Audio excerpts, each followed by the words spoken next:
오늘 말씀은 지난주와 똑같이 우리 골로새서 1장 15절에서 20절 말씀을 우리 함께 보겠습니다. 어떻게 이 창가 좀 이제 거의 메워지시나요? 이제? 아니, 이건 벌써 한 달이 넘었는데 아직 안 외워지세요? 이 말씀 우리가 같이 암송하고 외웠으면 좋겠다 했는데, 자, 15절부터 20절까지 또 우리 큰 목소리로 읽겠습니다. 그는 보이지 아니하시는 하나님의 형상이요 모든 창조물보다 먼저 나신다니 만물이 그에게 창조되되 하늘과 땅에서 보이는 것들과 보이지 않는 것들과 혹은 보좌들이나 주관들이나 정사들이나 권세들이나 만물이 다 그로 말미암고 그를 위하여 창조되었고, 또한 그가 만물보다 먼저 계시고 만물이 그 안에 함께 섰느니라. 그는 몸인 교회의 머리라. 그가 이는 친히 만물의 으뜸이 되려 하시며 아버지께서는 모든 충만으로 예수 안에 거하게 하시고 그의 십자가의 피로 화평을 이루사 만물 곧 땅에 있는 것들이나 하늘에 있는 것들을 그로 말미암아 자기와 화목해 되기를 기뻐하심이라. 오늘은 주로 10절 말씀을 가지고 우리가 생각을 해보려고 합니다. 15절, 16절 말씀을 통해서 우리는 세 가지 중요한 사실을 알게 되었습니다. 하나님 아버지로서 하나님과 예수 그리스도의 관계가 어떤 관계인가 하는 것을 우리가 15절 첫째 말씀을 통해서 우리가 알게 되었고, 두 번째는 모든 피조물과 그러면 예수님의 관계는 어떤 관계인가 하는 것으로서 우리가 예수님에 대해서 함께 생각을 했습니다. 그리고 지난주에는 우리가 16절 말씀을 가지고, 그렇다면은 모든 창조물들이 창조되는 그 창조와 예수님과는 어떤 관계일까 하는 것에 대해서 그 예수님의 위격이 어디고 예수님의 사역이 무엇인가를 우리가 생각을 했습니다. 오늘 이 17절 말씀은 또한 그가 만물보다 먼저 계시고, 이 말씀은 15절, 16절의 말씀을 조금 더 보강시켜주고 확실하게 증거를 해주는 말씀입니다. 그러면서 이제 그런 창조를 떠나서, 그렇다면 창조가 된 이후에 그럼 이 세계와 이 우주와 예수 그리스도는 어떤 관계에 있게 될 것인가 하는 문제를 오늘 말씀을 통해서 우리가 생각을 하게 됩니다. 먼저 오늘 17절에 있는 첫 말씀, 또한 그가 만물보다 먼저 계셨다, 먼저 계신다는 이 말씀을 우리가 한번 생각을 해보려고 합니다. 하나님께서 만물을 창조하셨는데 창조에는 대단히 원칙이 있었어요.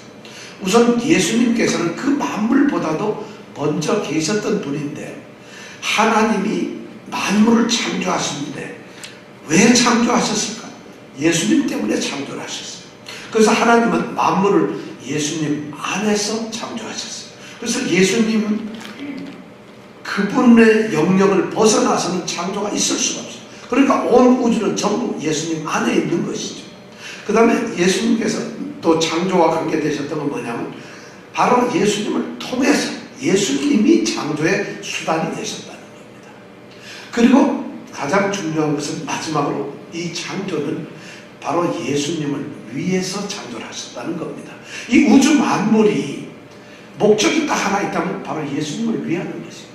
하나님 아버지는 자신이 사랑하는 아들, 그 아들을 위해서 이 세상을, 이 우주를 만드셨다는 것입니다. 이 세상의 지구, 태양, 하늘, 별, 그리고 우리 사람들 모든 것을 만드신 목적은 딱 하나, 예수님을 위한 것입니다. 이것이 오늘 우리가 16절에서 생각했던 말씀이었어요. 자, 그렇다면은 또한 그가 만물보다 먼저 계시고 하는 이 말씀에서 우리가 생각해 봐야 될 게 뭐냐, 우리가 그것을 한번 생각해 보려고 합니다. 만물보다 먼저 계신다, 만물보다 먼저라고 하는 이 말을 우리가 좀 먼저 생각을 해야 될 것입니다. 만물은 우주 모든 창조된 것은 만물이라고 그러죠. 근데 먼저라는 말이 뭐예요? 먼저. 이거는 이 헬라어에는 프로판톤이라고 하는 말이에요. 프로라는. 우리 영어에서도 적두어로 프로 이런 단어 있죠. 뭐뭐 앞에, 뭐뭐 전에 하는 프로라는 말을 써요. 바로 그런 프로라는 이 헬라어 영하고 똑같은 뜻이에요. 그래서 이 프로라고 하는 이건 뭐냐면 모든 것들에 앞서 있다는 것입니다. 누가? 예수 그리스도. 또한 그가, 바로 그 예수님, 그분 자신이, 그분이 모든 것들보다 앞서 계신다. 이 말씀이 바로 오늘 이 뜻인데, 그럼 여기에서 앞서라고 하는 이 프로라는 이 말은 두 가지 중요한 의미를 가지고 있습니다.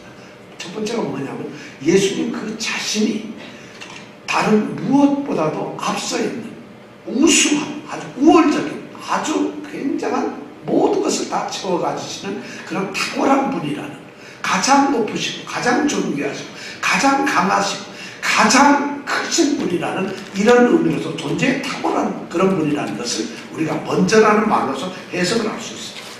이 세상의 모든 만들어진 것들은 다 그들이 가지고 있는 특성이 있습니다. 다 자기들의 성질이 있어요. 우리 사람들도 마찬가지예요. 어떤 자기들의 성질이 있고 그런 게 있어요.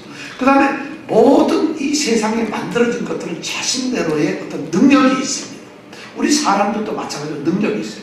그런 모든 것들의 성질이나 성격이나 속성 또는 그 능력, 지혜, 지식 아니면 그들이 갖는 모든 어떤 것들, 그것을 초월해서 우리 예수 그리스도는 그보다 다 뛰어나다.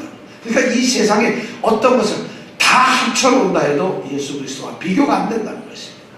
이 말씀은 마치 우리가 이렇게 할 수가 있어요. 오해할 수가 있어요.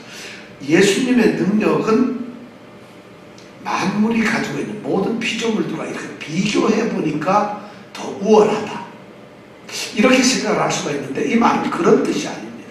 예수님이 가지신 이 우수한 것, 탁월한 것은 피조물하고 관계가 없어요. 비교 자체가 안 된다는 것이죠.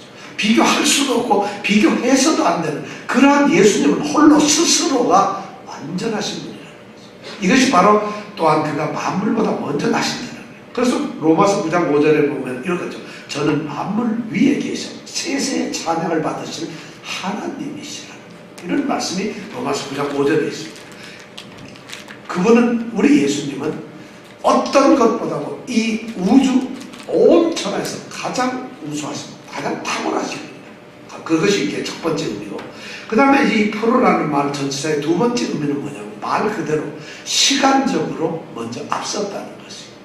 이것을 신학적인 용어로 얘기하면 시간적인 선제성이라고. 선이란 미리, 먼저 이런 말이고, 죄는 있을 죄자니까 먼저 있으죠. 시간적으로 모든 창조된 피조물들이 존재하기 이전에, 모든 창조물들을 창조하시는 그 시간 이전에 이미 그분은 전에 계셨다는 것이죠. 계시고 있다는 것이죠. 이것이 바로 시간적인 성질. 예수님께서는, 그러니까 창조와의 관계에서 보면 예수님은 이랬던 분이냐 하면은 창조되는 시간과 관계가 없어요. 사실. 마치 창조되는 시간보다도 먼저 계셨다는 이런 의미로 우리가 오해를 하면, 예수님 그분은 시간과 관계가 없으십니다. 시간을 뛰어넘으시는 분이고 시간 그 위에 그냥 이미 계셨던 분이에요. 왜냐하면 시간조차도 창조가 되는 것입니다. 바로 중요한 단어가 뭐냐면 이 계시고 이 말이에요.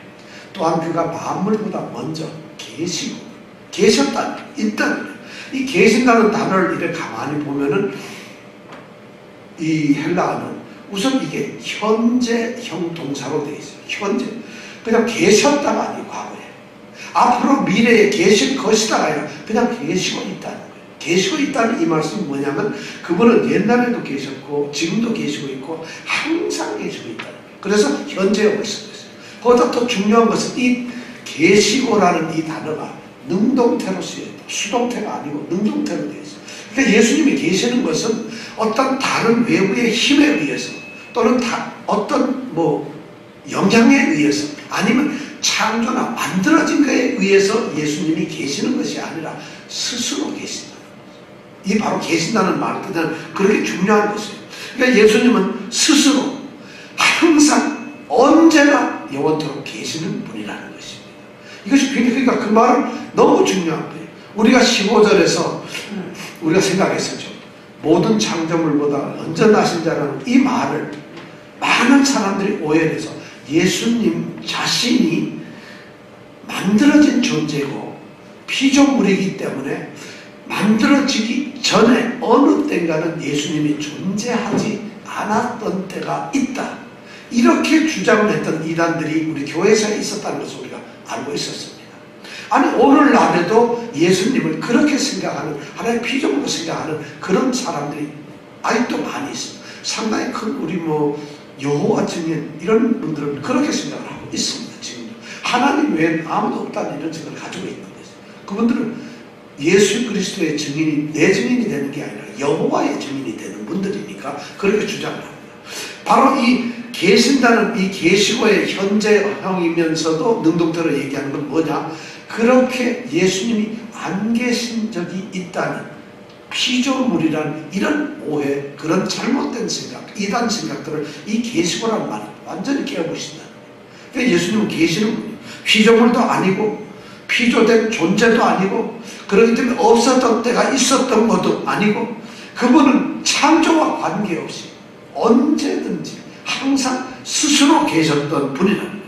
이 말을 어떻게 얘기하면 스스로 계셨던, 항상 계셨던 분은 누굴까요? 바로 하나님. 그래서 우리는 삼위 하나님이라는 말씀을 씁니다.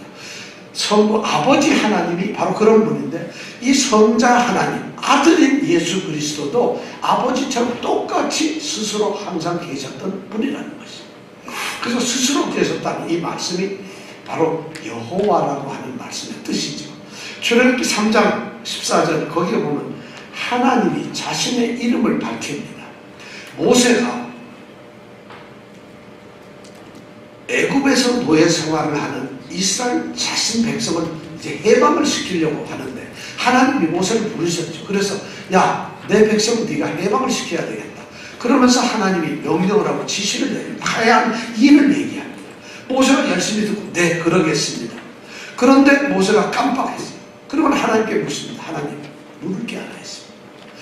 내가 우리 백성을 해방시키려고, 이 애굽에서 해방시키려고 갔는데 이렇게 해방시키도록 보내신 분이 누굽니까? 누가 나를 보냈다고 내가 그 사람들한테 가서 이분이 보냈다 이걸 얘기를 해야 될 텐데 어떻게 얘기를 해야 할까요? 하고 모세가 하나님께 물었을 때 출애굽기 3장 14절에 하나님이 자신을 밝히 얘기합니다. 자신을 소개하고 자신의 누구라는 것을 그때 얘기합니다. 3장 14절에 하나님 모세에게 이르시되 나는 스스로 있는 자다. 바로 여기 계시고의 이 말입니다. 그분은 항상 스스로 계십니다. 만들어진 게 아니라 스스로 늘 계십니다. 나는 스스로 있는 자니라. 그러면서 너는 이스라엘 백성에 가서 말하기를 스스로 있는 자가 이렇게 나를 보냈다고 말을 해라. 이렇게 하나님은 자신을 스스로 있는 자라고 말씀하셨어요. 오늘 또한 그가 만물보다 먼저 계시고의 이 말, 스스로 계신 자는 하나님, 성부 하나님과 같은 성자 하나님이라는 것을 우리에게 지금 이야기를 해주고 있어요. 바울 사도도 똑같이 그렇게 얘기를 하고 있어요. 우리가 잘 아는 빌립보서 2장 6절에 보면 하나님께서 이 바울 사도는 똑같이 예수 그리스도의 그렇게 했어요. 그는 근본 하나님의 본체라고 얘기를 합니다. 예수님은 하나님과 똑같은 속성, 똑같은 모습, 똑같은 성격, 똑같은 능력, 똑같은 지혜, 똑같은 사랑, 똑같은 모든 것을 가지고 있는 하나님과 똑같은 동등한 분이라는 본분 그 자체라는 것을 빌립보서 2장 6절에 우리에게 말해주고 있습니다. 그분이 바로 이 땅에 오신 예수 그리스도라는, 육신으로 오신 분이 바로 예수님이라는 것입니다. 바울 사도는 그렇게 하고 있어요. 요한도 똑같이 얘기해요. 요한복음 1장 1절에 보면 사도 요한이 태초에 말씀이 계시니라, 말씀이 있었다. 이 말씀이 하나님과 함께 계셨으니 이 말씀이 곧 하나님이시죠. 말씀이 여기 있어요. 근데 하나님이 계세요. 그러니까 말씀과 하나님은 같은 분이다. 태초에 말씀이 하나님과 함께 계셨다. 요한복음 1장 2절에 그렇게 말씀을 하고 있습니다. 그러니까 하나님과 또 같은 분이에요. 같으신 분이고 같이 태초에 계셨다는 것이죠. 함께 계셨다. 예수님 자신도 그렇게 요한복음 17장 5절에 보면 예수님께서 똑같이 자기 자신에 대해서 말씀을 할 때 그렇게 또한 예수님은 말씀을 하세요. 요한복음 17장은 우리가 잘 아는 대로 예수님께서 잡히시던 그날 밤에 하나님께 드리는 제사장 기도입니다. 예수님이 사랑하는 제자들을 위해서 또 이 땅에 예수님을 따르는 성도들을 위해서 장차 복음을 듣고서 예수님의 제자가 된 그러한 성도들, 사랑하는 제자들을 위해서 예수님이 하나님께 기도하는 그 대제사장의 기도입니다. 17장 5절에 보면 이렇게 예수님은 기도를 하고 있습니다. 아버지, 창세전에 창조하기 이전에 내가 아버지와 함께 가졌던 영화로서, 그러니까 이미 창세전에 세상 만들기 전에 예수님은 아버지와 함께 가지고 있는 영광이 있으셨다. 내가 창세전에 아버지와 함께 가지고 있던 영광, 그 영화로서 지금 그 아버지와 함께 그런 영광을 누리게 해야 된다. 이제 내가 십자가에 물론 잡히게 돼서 잡아서 십자가에 못 박히게 될 텐데, 그렇다 하더라도 아버지와 태초에 그 가졌던 영광이 지금 이 순간도 똑같이 영광이 되게 해달라고 이렇게 예수님이 기도합니다. 요한복음 17장 5절에. 바로 이것은 예수님이 하나님, 성부 하나님과 같다는 것을 얘기하고 있습니다. 그분이 같이 계신다는 거예요. 그가 만물보다 먼저 계시다. 그가 계신다. 하나님이 계신다. 하나님이 존재하고 있다는 거예요. 이 말씀이 여기 이제 우리에게 말씀하고 있어요. 자, 그런데 우리가 궁금한 게 있어요. 하나님의 존재에 대해서, 하나님이 계시는 것에 대해서 여러분 어떻게 증명을 할 수 있어요? 하나님 계시는 거 여러분 보신 분 있어요? 증명을 할 수 있어요? 여러분 우리가 하나님 믿죠? 하나님 계시는 걸 어떻게 여러분이 증명을 할 수 있어요?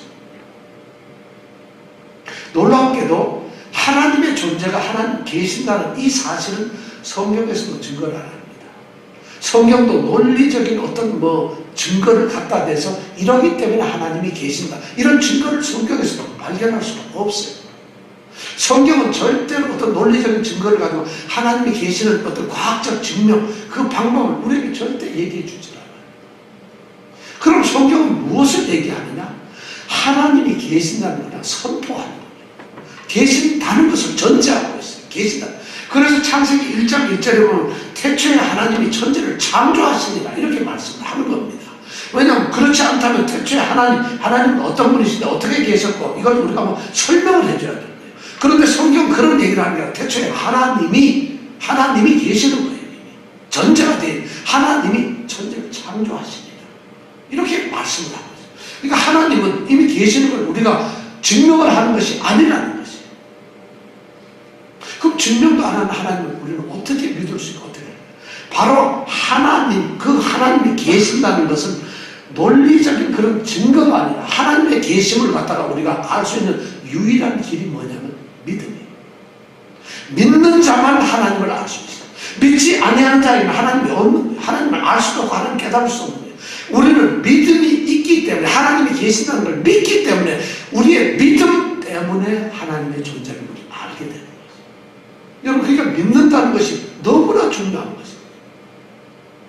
믿지 않으면요, 하나님 이론적으로 아무도 몰라요.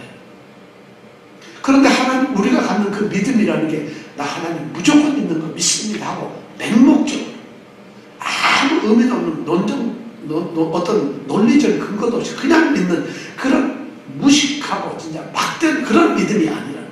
하나님께서는 우리에게 합리적이고 아주 정말 믿을 수밖에 없는 하나님의 존재를 알 수 있도록 우리에게 믿음을 주셨어요. 어떻게? 하나님은 자신이 존재하고 계시고 하나님이 계신다는 그 사실 자체를 두 가지 방법으로 알려주셨어요. 그리고 믿게 하셨어요. 그것이 우리가 첫 번째가 하나님의 말씀, 성경을 통해서 알려주셨고, 그 다음에 하나님이 만드신 창조물을 통해서 알려주셨어요. 창조물을 통해서, 그리고 하나님이 직접 말씀을 통해서 자신을 계시하셔서 드러내신 이 말씀을 통해서 우리 알게 하셨어요. 바로 이 하나님의 말씀을 믿는 사람만이 하나님이 계신다는 것을 아는 거예요. 믿는 것이에요. 그러니까 여러분, 믿음이 없으면 하나님 믿습니다, 엉뚱한 소리 아니에요. 기도했기 때문에 그런 게 아니라 그냥 믿음으로서 알려지는 것이에요. 하나님의 존재는 바로 믿음으로 알려지게 된다.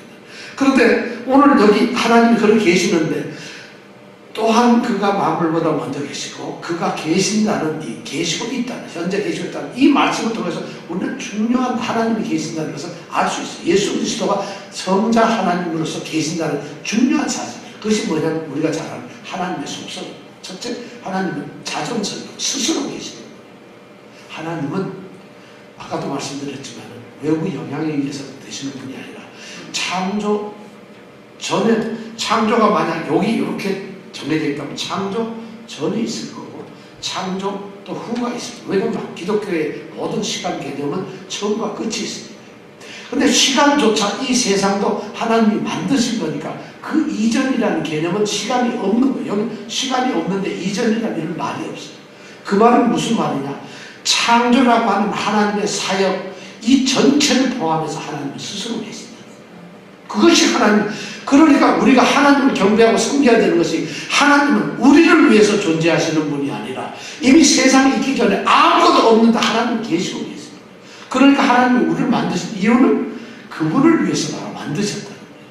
그러니까 신앙생활, 종교가 내 무슨 평안을 얻기 위해서, 위로를 좀 받기 위해서 웃기는 소리입니다. 그런 것이 있을 수가 없어요. 하나님은 우리를 위로하시기 위해서 이렇게 계시는 분이에요. 나 너무 힘들거든요. 하나님, 이거는 하나님이 그런 분이니까 우리가 그 하나님께 가서 위로를 받는 것이지, 그 하나님 위로를 주시는 것이지, 하나님이 우리 위로를 위해서 존재하는 게 아니라 하나님은 오직 우리의 영광만 받기 위해서 스스로 존재하시는 거죠. 하나님은 그래서 자존성, 하나님, 성부 하나님, 성자 하나님, 성령 하나님, 이 삼위 하나님은 스스로 계시는 분이다. 이것이 우리가 신학교에 가보면 첫 번째 하나님이 어떤 분이냐, 하나님은 스스로 계시는 분이다. 이겁니다. 두 번째로 우리가 뭐냐면 하나님은 변하지 않아요. 불변하지. 하나님은 변하지 않았어요.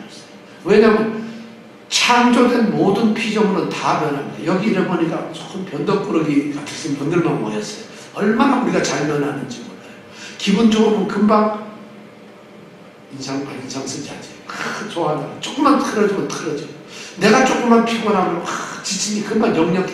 내가 조금만 일만 안 되면 우리는 막 달라집니다. 내가 피곤하면 우리는 아무리 정신 똑바로 차려도 잘 졸음이 올 수밖에 없어요. 우리 인간 피조물들, 이 세상의 모든 것들 다 변합니다. 달라집니다. 그걸 세상에 무식한 사람들이 진화라는 말로 표현을 합니다. 진화가 아니라 자꾸 변화됩니다. 그런데 하나님은 스스로 계시는 분이고 만들어진 존재가 아닌 스스로 계시는 분이 불변이십니다. 이것이 하나님의 두 번째 위대한 뜻입니다. 그분의 생각은 절대로 변화되지 않습니다. 그분의 능력, 그분이 가지는 완전함은 시간이 지나니까 달아서 없어지는 게 아니에요. 그분의 생각은 그때그때 달라서 상황이 달라지는 분이 아니에요. 그분의 생각이나 계획이나 그분의 뜻, 이것은 항상 똑같아요. 그분의 능력조차도 항상 똑같아요. 그러니까 그분이 창조하신 목적이 갑자기 세상이 이상해지니까 내가 목적을 좀 바꿔야 돼. 절대 하나님은 똑같아요.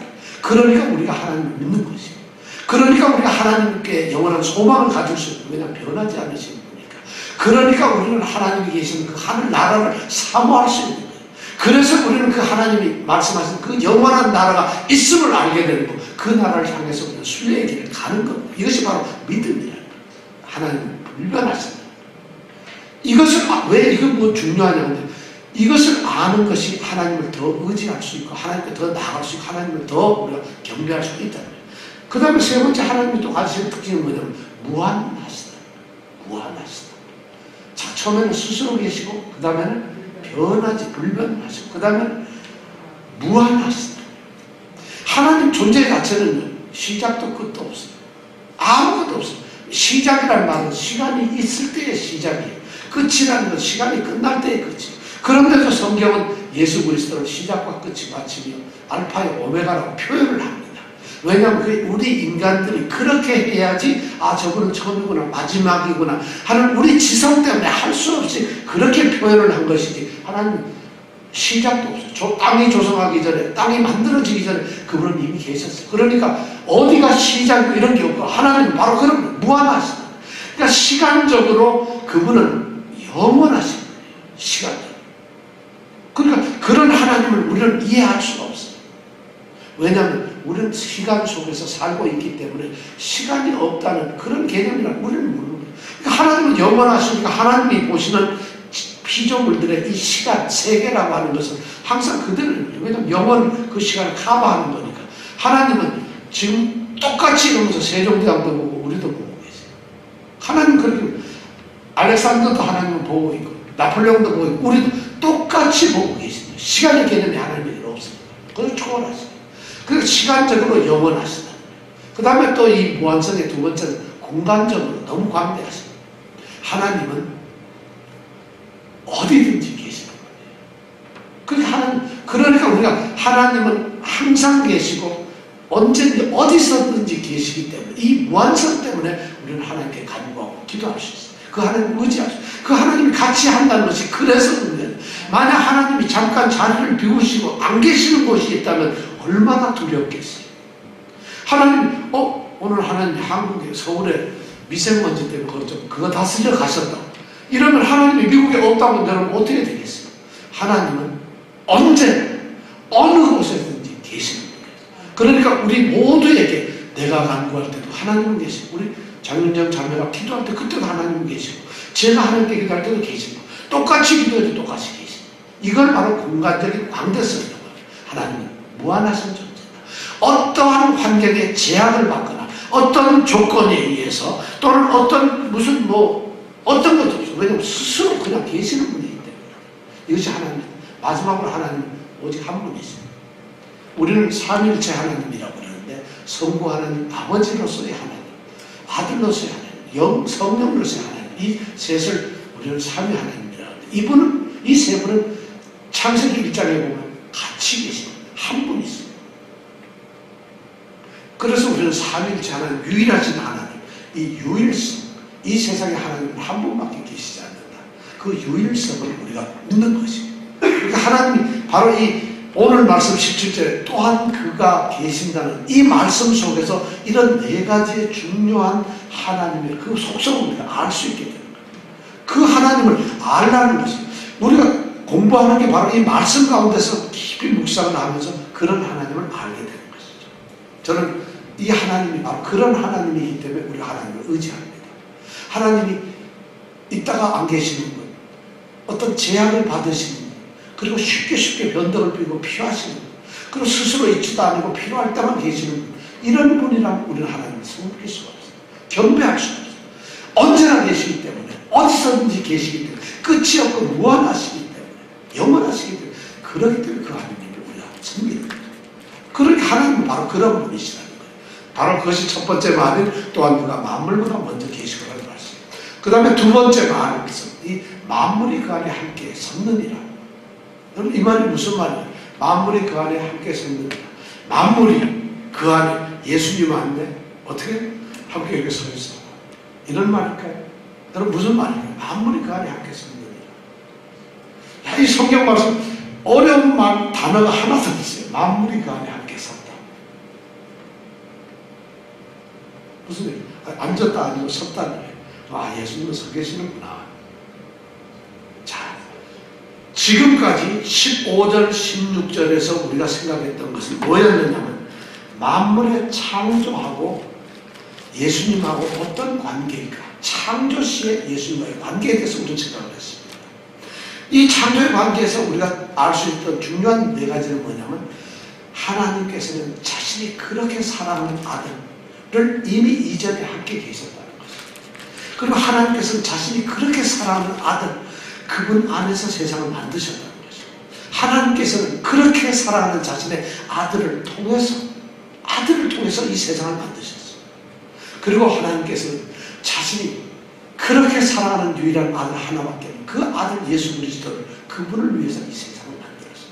세상이 만들어진 건 예수님 때문에 만들어진 거예요. 예수님이 아들이, 사랑하는 아들이 없었으면 하나님은 이 세상을 만드실 필요가 없었어요. 왜냐하면 하나님은 이 세상에 무슨 놀이터가 아닙니다.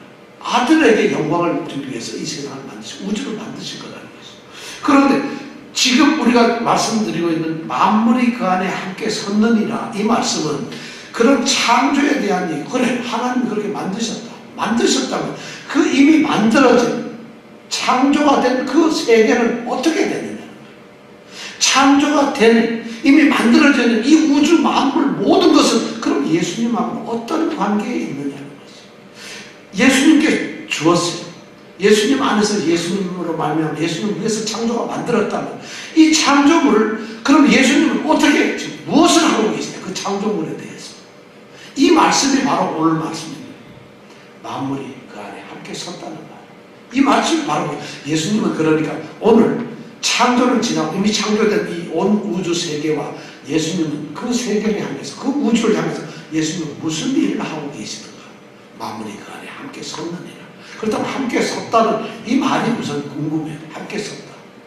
이게 헬라어 말이라서 참 우리가 번역을 잘해줬으면 더 우리가 쉽게 할 텐데, 그런데 딱히 맞는 그런 번역어가 없기 때문에 그대로 있어요. 함께 섰다는 이 말은 뭐냐면 함께 놔두었다는 얘기예요. 함께 놔두었다. 그 다음에 아니면 함께 이렇게 결합을 시켜놨다. 이런 연결이 된다. 하나님, 그러니까 이 만물을 예수님과 함께 연결되도록 했다는 거죠. 이런 말이죠. 그러니까 이 만물들이 전부 다가 아주 긴밀하게 밀착돼가지고 예수님과 결합이 된 상태에 있다는 것이죠. 그렇기 때문에 그것이 유지가 되고 있는 것이고, 그렇기 때문에 혼돈이나 혼란이나 무너지는 거나 붕괴되거나 이 우주가 흐트러지지 않는 것이고, 그렇게 해서 보호하고 있어요. 이렇게 된 상태를 함께 섰다고 얘기합니다. 지구가 왜 안 무너지나요? 함께 서 있기 때문에. 예수님이 관리합니다. 그러니까 예수님께서 바로 창조에 직접 관여하셔가지고 천지 만물 온 우주를 만드셨지만 그 만드신 만물을 관리한 천장들은 바로 예수님이라서 그것이 바로 만물이 함께 섰다는 거예요. 신기하죠. 왜 지구를 깨지지 않는 걸까? 왜 태양을 폭발해가지고 열을 안 내나? 이것이 바로 하나님께서 예수님에게 맡기신 거예요. 그 창조라는 거예요. 여기 보면 함께 섰다는 이 단어도 가만히 보면 아까 계신다는 말은 현재형인데 함께 섰다는 말은 현재 분사형으로 되어 있어요. 이 말은 뭐냐면 과거서부터 쭉 지금까지 그대로 지속이 되고 있다는 이런 말이에요. 이거 문법 시간이 아닌데 여러분 무슨 말이에요? 현재 분사란 말은 옛날에도 있었지만 지금 현재로도 계속 그 상태가 있다는 것이죠. 존재하고 있다. 옛날에도 존재했고 현재도 있다는 거예요. 창조하신 물건을 예수님께서 이 온 우주의 만물을 옛날에도 관리하셨지만 창조하시고 나서 지금도 여전히 예수님께서 그것을 보존하고 있다는 것이죠. 이것이 바로 함께 섰다는 말의 이 현재 분사형으로 쓰인 이유예요. 일본 그러니까 성경 말씀의 원어는 맞아요. 동사 하나, 단어 하나를 쓰더라도 전부 이렇게 성령께서 감동이 됐기 때문에 아무런 그렇게 쓰질 않아요. 말을 함부로 하질 않아요. 그러니까 하나님의 말씀을 우리가 묵상하고 생각하고 하나님의 말씀을 할 때는 엄청나게 우리가 이게 성령의 어떤 그 조명을 가지고 생각을 해야 돼요. 왜냐하면 쉽게 그냥 쓰는 말이 아니에요. 우리는 말 틀리면 고만이잖아요. 말하다 우리는 틀리면 그게 아니고 막 얘기를 할 수 있잖아요. 하나님의 말씀은 성령께서 감동을 주셨기 때문에 이것이 현재형으로 왜 쓰여야 되는지, 이것이 왜 능동태로 쓰여야 하는지, 이것이 왜 현재 분사형으로 쓰여야 하는지, 이 단어가 꼭 여기에 왜 쓰여야 하는지 전부 성령께서는 하나님 영은 축자적으로 글자 하나하나에 전부 다 하나님이 조명을 하시기 때문에 그래서 우리는 축자 영감설이라는 것을 믿습니다. 하나님의 말씀은 그냥 이거 전체적인 뜻만 이걸 얘기하고 저자가 만들어 쓴 게 아니에요.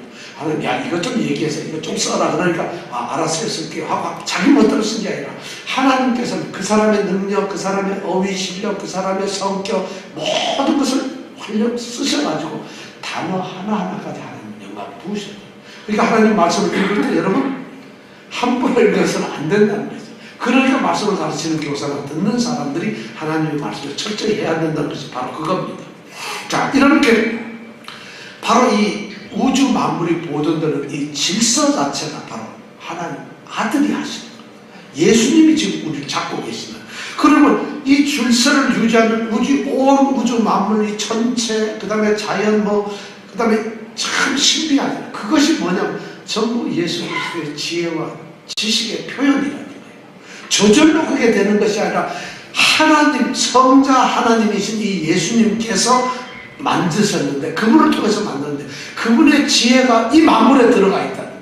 그분의 이 생각이나 그분의 그런 모든 것이 이 만물에 있어가지고 태양이 왜 저기 거리를 저렇게 띄어야 하는지, 우리 지구가 왜 태양을 향해서 한 바퀴씩 매일 도는 이게 하루가 되는 것인지, 여러분 아침이 왜 돼요? 해가 뜨니 아침이지. 그거는 초등학교 애들이 하는 말이고요. 과학적으로 얘기하면 태양을 향해서 지구가 한 바퀴를 돌죠. 이렇게 한 걸 요걸 보고 뭐라고? 하루라고. 그럼 태양은 여기 있는데 요때 태양을 보면 뭐예요? 여기 있다가 태양이 이렇게 보이기 시작하면 요게 바로 아침이에요. 그리고 태양하고 정면에 있으면 이게 뭐예요?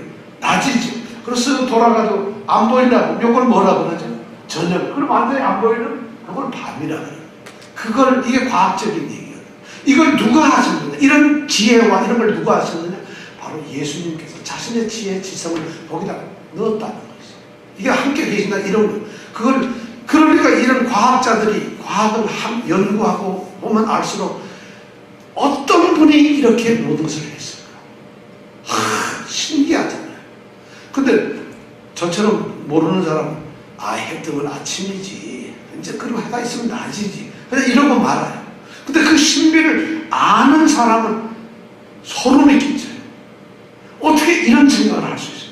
그래가지고 매일 한 바퀴씩 돌면서 태양을 완전히 한 바퀴 딱 돌고 오면 그걸 뭐라 하죠? 1년 365일이라. 그게 어떻게 돼요? 그리고 그냥 밤에는 어두울까봐 태양이 달이라고 하는 이 위성을 이렇게 비추면 다른 빛을 스스로 내는 게 아니잖아요. 그냥 땅덩어리인데 태양이 비치니까 태양의 그 뜨거운 그 빛이, 밝은 빛이 지구를 비추고 우리가 보니까 밝다. 다른 스스로 빛이 없는 거예요. 가보면 깜깜해. 아무것도 없는 거예요. 이런 것은 천체만별이 전부 그렇다는 거죠. 이런 것이 모든 원리가 있고 모든 규칙이 있고 모든 법칙이 있어요. 그것 자체가 하나도 틀림없이 톱니바퀴처럼 딱 얽혀가지고 착착착 되면서 그것이 1년도 아니고 100년도 아니고 1000년도 아니고 10,000년도 아니고 처음 창조될 때부터 이것을 끝나는 그날까지 그대로 보존이 되고 있어요. 누가 하고 있어요?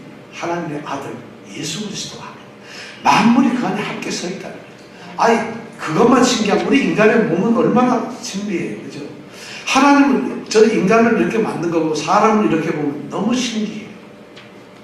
우리는 사람이 뭐 신기해요? 눈이라는 거 보는 거지. 눈이 보는 게 아니라 우리 이 몸에 있는 이 핏줄 있잖아요. 우리 몸에는 피가 흐릅니다. 핏줄. 이 핏줄을 전부 연결을 하면 길이가 얼마인 줄 아세요? 11만 2천 킬로미터. 지구를 말이죠. 2바퀴 하고 반을 돌려요. 이렇게 작은 몸뚱이에 있는 이 핏줄이 지구를 2바퀴 반을 돌릴 수 있어요. 그 핏줄이. 이걸 누가 만드셨다? 누가 이런 생각을 하셨다? 그게 바로 예수님의 지혜. 예수님이 그런 걸 전부 표현해 놓으신 거예요. 우리가 눈을 한번 이렇게 깜빡깜빡 하잖아요. 우리가 하루 동안에 눈이 깜빡깜빡하고 눈의 동작이 이렇게 하는 것이 다리로 걸어가지고 하루에 80km 걷는 그 거리를 눈이 깜빡깜빡한대요. 하루에 우리는 잠깐 이런 거 별거 아닌 것 같지만 상상도 못하니 80km를 걸어가는 그 거리를 눈이 깜빡깜빡 움직이면 이게 모여져가지고 그렇게 많이 된다. 이게 믿어지세요? 인간의 몸이라는 게 정말 신비하고 엄청난 것들이에요. 이걸 누가 하셨어요? 바로 예수님이 하셨어요. 예수님의 지혜가. 그러니까 그렇게 바로 이 함께 서 있다는 얘기는 바로 예수님의 그런 모든 것이 그분의 지식, 그분의 능력, 그분의 사랑, 그분의 모든 것이 쏟아져서 규칙화되고 그래가지고 이 만물이 움직이고 유지되고 이런 그런 것이 바로 하나님이 함께 서 있다는 거예요. 예수님 함께 서 있다. 자, 이 함께 섰다는 말을 신학적으로 아까 우리가 하나님의 존재에 대해서 말씀했지만 신학적으로 얘기하면 이걸 뭐라고 해요? 섭리라고 합니다. 하나님이 이 세상 인간들의 모든 일에 역사하시고 이런 걸 가지고 섭리라고 합니다. 우리는 그러니까 하나님 예수를 떠나서는 서 있을 수가 없어요. 예수를 떠나서는 존재 자체가 안 되는 거예요. 모든 것이. 그러니까 만물은 전부 예수님하고 연결이 되고 관계가 되어 있는 것이에요. 하다못해 예배 시간에 지금 졸고 있는 것도 카톡을 잠깐 하는 것도 딴 생각을 하는 것도 뭐하고 관계가 있다? 예수님하고 관계 있는 것이 엄청난 일이죠. 바로 이런 것을 섭리라고 합니다. 섭리라는 것이 뭐냐면 이 예수 창조주가 만들어놓은 그 만물을 잘 보존시키는 것. 그리고 세계에서 일어나는 이 우주 만물에서 일어나는 일에 직접적으로 이 창조주가 개입을 하는 것. 그뿐만 아니라 이 모든 만든 것을 갖다가 그냥 만든 게 아니에요. 어떤 만물 피조물 하나하나라도 다 목적이 있어요. 왜냐하면 만드신 분이 목적을 가지고 만들었다. 그냥 재미없다 아무렇게나 만들자 이렇게 만든 것이 하나도 없어요. 이 세상에. 만약 그런 게 여러분 있을 것 같아요? 그런 게 있다면 창조는 너무 엉터리 같은 창조예요. 단 하나도 이 창조된 것이 목적 없이 된 건 없어요. 집사님의 창조 목적은 뭐 같아요? 돈 버는 거? 참 목적, 여러분 전부 목적 있게 만들어진 존재라는 거예요. 바로 이런 목적을 다 주었는데 그 목적 만드는 걸 갖다가 목적이 잘 달성될 수 있도록 인도하시는 이 모든 하나님의 활동을 우리는 섭리라고 합니다. 여러분, 그러니까 우리는 전부 다 내가 공부를 하는 것, 내가 취직을 하는 것, 내가 일하는 것, 내가 모든 것, 내 자신 존재 자체가 하나님의 섭리에 의해서 하는 거예요. 우리가 최근에 창세기에서 요셉에 대해서 배우죠. 요셉, 우리가 베냐민 자루에서 발견된 뭐예요? 문장이 있었죠. 바로 이게 하나님의 창조 섭리라는, 하나님의 섭리, 하나님이 전부 다 모든, 요셉이라는 사람은 자기 인생을 보면은, 성경에 나온 이 요셉은 우리보다 더 정말 어떻게 보면 별볼게 없는 사람이잖아요. 신분도 형편없는 사람, 그렇게 고생을 한 사람인데 거기에 하나님의 섭리가 들어가요. 그러니까 하나님이 그 사람을 이 세상에 보내시고 하나님이 그 사람을 통해서 사용하시고자 하는 목적이 있습니다. 그럼 하나님은 그 목적 때문에 끌고 가십니다. 그 목적을 미리 알려주는 것을 우리는 하나님의 비전이라고 합니다.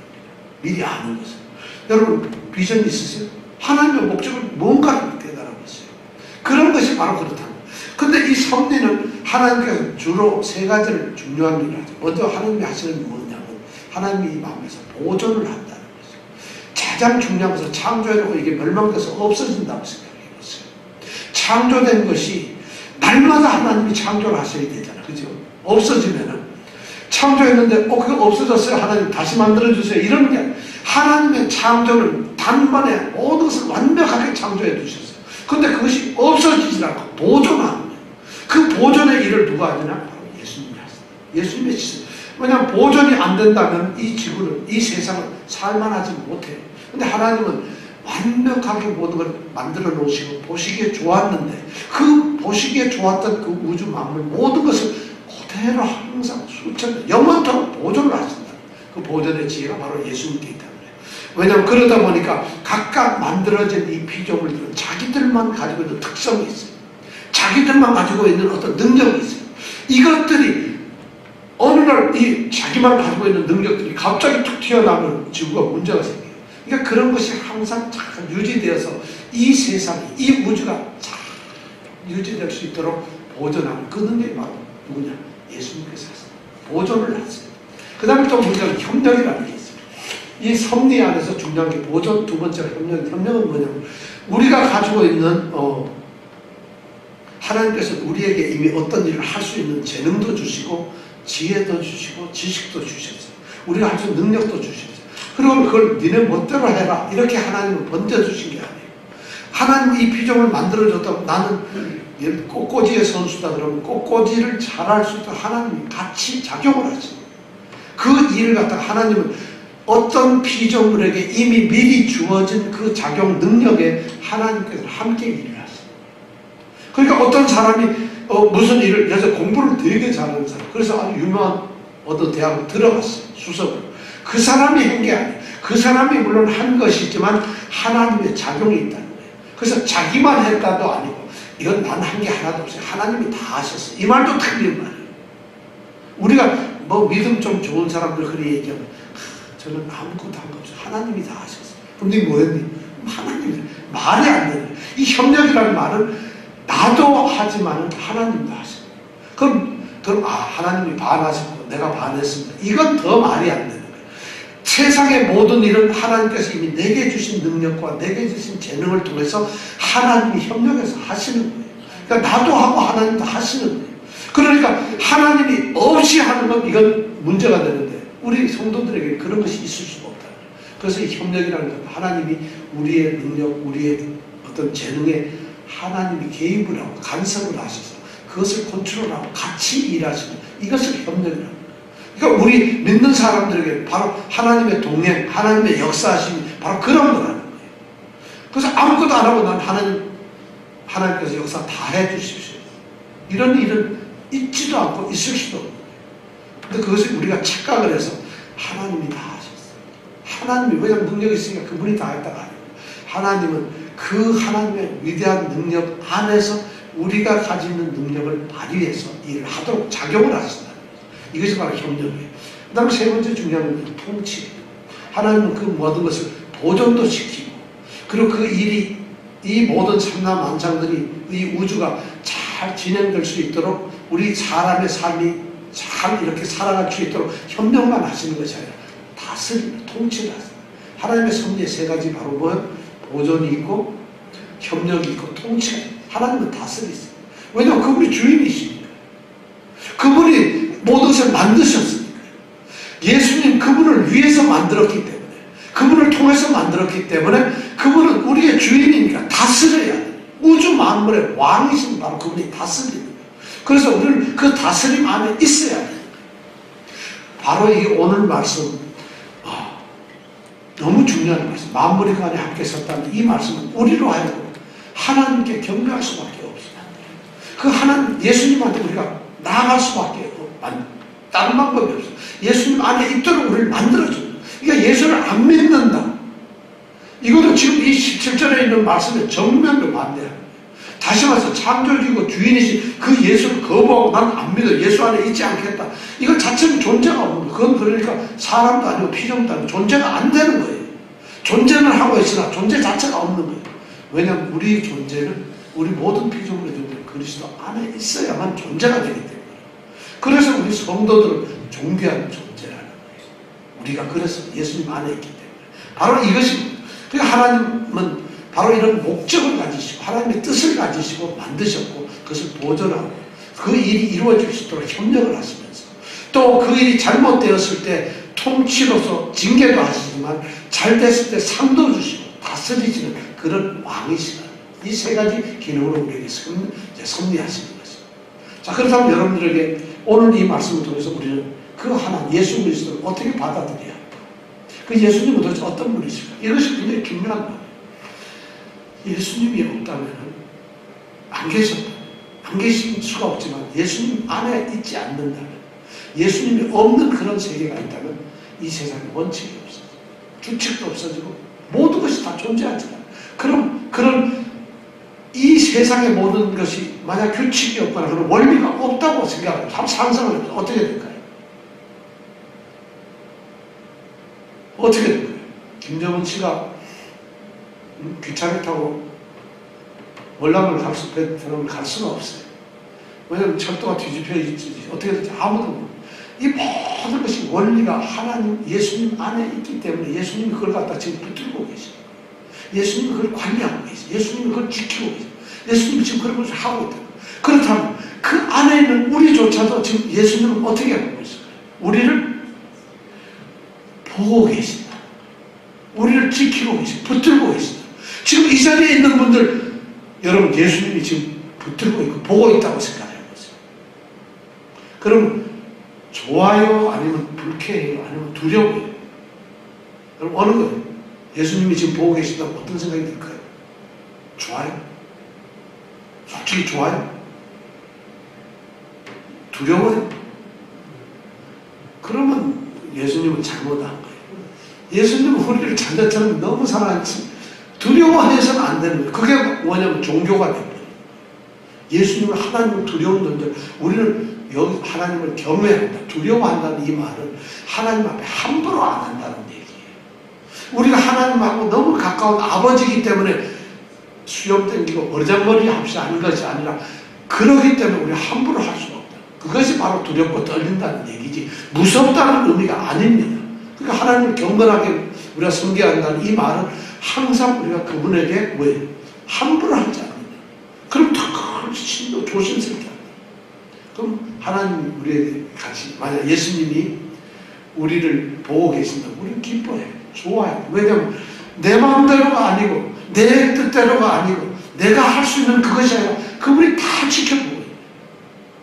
그런 어린아이가 아버지가 엄마가 이렇게 지켜보고 있으면 겁날 게 없잖아요. 성도들이 그러니까 담대할 수밖에 없어요. 만물이 그 안에 함께 섰다는 말이 바로 이런 말이에요. 예수님이 지키고 있다는 거예요. 얼마나 너무 예수님도 그런 말씀하셨어요. 예수님께서 마태복음 10장에 보면 그런 말씀하셨어요. 참새 2마리가 있는데 이게 한 아싸리로 팔린다. 너도 시장에 가보니까 참새를 파는 사람 있지? 근데 참새가 2마리가 가격이 얼마냐? 한 아싸리냐. 그게 팔린다. 너 그거 알지? 하고 무슨 너 알지? 잘 생각해봐라.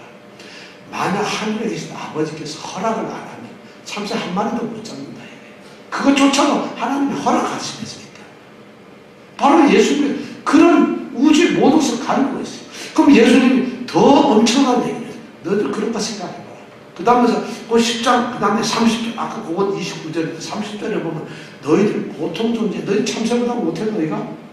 너희들이 참새보다 못하냐고. 아니라는 거예요. 그러면서 예수님이 그 다음에 뭐예요? 너희들 나하고 어떤 관계인지 알아? 내가 너희들 머리털까지 다 세놨다. 끔찍하죠. 어떤 분은 이런 말을 들으면 어떻게 돼? 예수님이 바로 그런 존재라는 거예요. 우리 형제 자매님들한테 예수님은 머리털까지도 다 세우고 계세요. 우리의 숨 쉬는 것까지도 다 세우고, 우리의 모든 걸 전부 다 관리하고 있어요. 우리의 몸에 있는 세포 하나하나, 우리 자동차가 뭐 부품을, 자동차 하나 만들려면 부품이 300만 개가 든다는데, 우리 몸에 세포를 만들려면 100억 개가 넘는 이런 세포들이 있다는 거예요. 그러니까 사람 몸에 엄청, 근데 그 세포 하나하나조차도 누가 붙들고 계신다? 그러니까 암 환자도 걱정할 필요 없어요. 우리가 삶에서 우리가 살아가서 우리 건강의 문제, 우리가 살아가는 모든 일들이 주님께서 우리를 붙들고 계세요. 그걸 지켜보고 계세요. 사업 때문에 걱정할 필요 없어요. 우리가 신앙생활에서 혹시 잘못될까 걱정할 필요 없어요. 왜냐하면 그분이 우리를 붙들고 계십니다. 이것이 바로 만물이 그 안에 함께 섰다는 거예요. 여러분들 함께 서 있습니다. 여러분들이 그분 때문에 지금 지켜지고 있어요. 그분이 여러분들을 붙들고 계세요. 그분, 우리 주님께서 하나님의 아들이 모든 것을 다 아시는 분이, 모든 것을 할 수 있는 그분이 우리를 붙들고 있다. 지켜야 돼. 바로 이 주님, 바로 그런 분이라는 거예요. 17절의 말씀이 그렇다. 저는 이 은혜가 우리에게 이것이 깨달아지기를 원합니다. 믿음은 있잖아요. 종교 행위로서 그냥 예배당 나와서 뭐 고개 툭 숙이고 뭐 중얼거리고 이런 게 아니에요. 우리가 예수님과 함께 산다, 하나님을 섬기고 있다는 것은 우리의 삶이 완전히 달라지는 것이에요. 이런 것이 말씀에 기록이 되어 있어요. 이런 것이 말씀을 통해서 하나님께서 우리에게 얘기를 해주고 있어요. 그런데 성경 모른다는 게 말이 안 되죠. 배우지 않는다는 게 있을 수가 없는 거예요. 이런 걸 알면, 하나님에 대해서 알면 알수록 하나님이 자신을 드러내놓고 자신이 하시는 일, 자신의 능력, 하나님의 그 뜻, 목적, 하나님의 사랑, 이런 걸 알면 알수록 우리는 행복할 수가 있어요. 우리는 너무, 이것이 바로 믿음의 삶이고 신앙입니다. 그렇게 될 때 우리는 그 말씀을 안 지킬 수가 없어요. 그런 분이니까. 바로 오늘 말씀. 또한 그가 만물보다 먼저 계시고 만물이 그 안에 함께 섰느니라. 이 말씀의 축복이 우리에게 있길 바랍니다. 우리의 눈이 밝아져서 이걸 보면서 우리의 믿음 생활이 있기를 바랍니다. 바로 그분을 우리가 주님으로 모셨습니다. 이 주님께서 우리에게 영광 받으시고 우리를 더 사랑하는 사람, 그분의 나라로 우리를 이끌어 가시길 간절히 축원합니다.